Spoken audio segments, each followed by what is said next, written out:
अस्सलाम वालेकुम स्टूडेंट्स। आज हमारा टेस्ट सीरीज़ का लेक्चर नंबर 13 है, जिसमें हम एंगुलर वेलोसिटी को देखेंगे। एंगुलर डिस्प्लेसमेंट को हम पहले कवर कर चुके हैं लेक्चर नंबर 12 में। आज हम एंगुलर वेलोसिटी के बारे में देखेंगे। एंगुलर वेलोसिटी हमारे पास क्या होती है। एंगुलर वेलोसिटी में हमारी जो मेन डेफिनेशन है वो ये होती है जी, rate of change of angular displacement is actually called angular velocity. तो जब भी हम बात करते हैं कि एंगुलर डिस्प्लेसमेंट में चेंज आ रही है, अगर एंगुलर डिस्प्लेसमेंट में चेंज आ रही है तो इसका मतलब है ये एंगुलर वेलोसिटी। एंगुलर डिस्प्लेसमेंट की डिटेल जो है वो आप लास्ट वीडियो में देख सकते हैं। एंगुलर वेलोसिटी को अगर हम डिफ़ाइन करें तो हम कहते हैं कि बाय फार्मूला अगर हम इसको देखें तो हमारे पास ये कुछ इस तरह से होती है कि हम इसको रिप्रेजेंट करते हैं ओमेगा से। ठीक है, ओमेगा से इसको रिप्रेजेंट किया जाता है। ये हमारे पास एक वेक्टर क्वांटिटी है। ओमेगा इज इक्वल टू हमारे पास ये होती है जी डेल्टा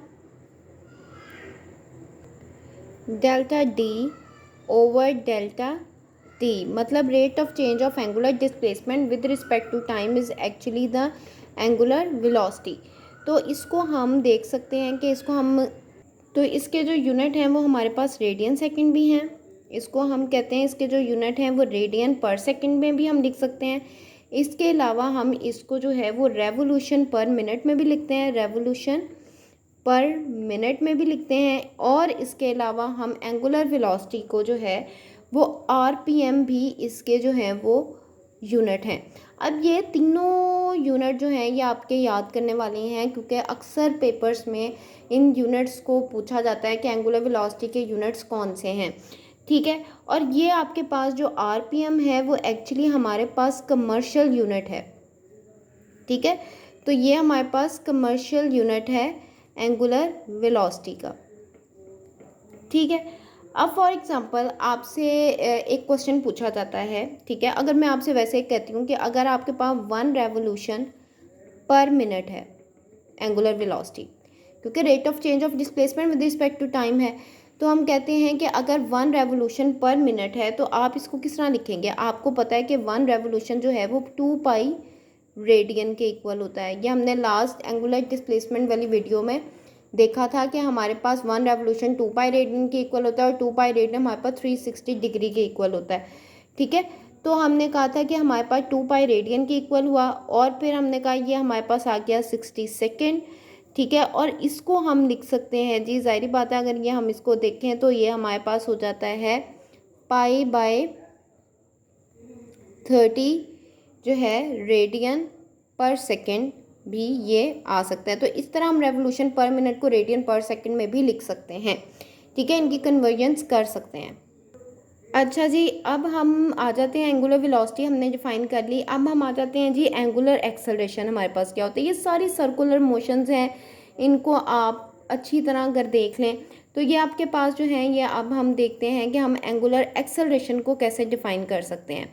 तो अगर हम एंगुलर एक्सेलरेशन की बात करते हैं तो हमारे पास rate of change of angular velocity is actually called the angular acceleration.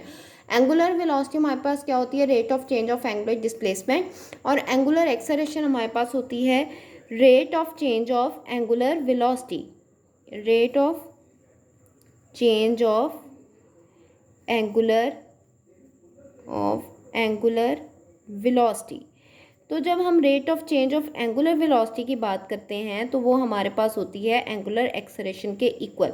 अब एंगुलर एक्सेलरेशन का हमारे पास अगर हम बाय फार्मूला इसको देखें तो वो हमारे पास कुछ इस तरह से होता है कि इसको हम इस तरह से डिफाइन करते हैं, rate of change of angular velocity, क्योंकि आपने देखा है कि ये हमारे पास एंगुलर वेलोसिटी है, तो rate of change of angular velocity per unit time जो है वो हमारे पास क्या होता है, वो हमारे पास होता है जी एंगुलर एक्सेलरेशन, और इसको हम रेडियन पर सेकंड में ही लिख सकते हैं। ठीक है, जो इसकी डायरेक्शन होती है वो सेम होती है एज एंगुलर वेलोसिटी। तो जो एंगुलर एक्सेलरेशन की डायरेक्शन होती है वही एंगुलर वेलोसिटी की डायरेक्शन होती है। जैसे कि मैंने लास्ट वीडियो में भी बताया था कि हमारे पास अगर इस तरह से है तो हमारे पास जो डायरेक्शन होती है वो एंगुलर मोमेंटम की, एंगुलर एक्सेलरेशन की, एंगुलर वेलोसिटी की along the centre of the axis होती है। तो हम कहते हैं कि ये हमारे पास एक्सियल वेक्टर्स हैं। ठीक है, तो हम कहते हैं चाहे वो टॉर्क हो, चाहे हमारे पास टॉक हो, चाहे हमारे पास एंगुलर मोमेंटम हो, एंगुलर मोमेंटम की डायरेक्शन हो towards the centre of the axis होती है ये एंगुलर मोमेंटम हो, चाहे हमारे पास एंगुलर वेलोसिटी हो, चाहे एंगुलर एक्सेलरेशन हो, हमारे पास जितनी भी एंगुलर वेरिएबल्स होते हैं वो तमाम के तमाम at the centre of axis के अलोंग जो हैं वो रिप्रेजेंट किए जाती हैं, उनकी डायरेक्शन सेम होती है। ठीक है, ऑल एंगुलर वेरिएबल्स, ठीक है, तो इनकी डायरेक्शन जो है वो अलोंग द एक्सिस होती है। किस तरह से कि अगर आप देखें ये एक रोप है, आपके पास एक रोप है और मैं इसको यहाँ से सेंटर से ऐसे घुमाती हूँ, तो असल में तो ये हमारे पास सेंटर ऑफ एक्सिस के ही डायरेक्शन में जो है वो मूव कर रही है। हमारे पास असल में जो है वो ये सेंटर जो है वही है इसको घुमाने की वजह। तो यही एंगुलर मोमेंटम क्रिएट कर रहा है, यही हमारे पास एंगुलर एक्सेलरेशन क्रिएट कर रहा है, यही हमारे पास सारा कुछ क्रिएट कर रहा है। तो हम कहते हैं कि एक्चुअली इन सब की डायरेक्शन जो है वो along the axis of rotation होती है। Thank you.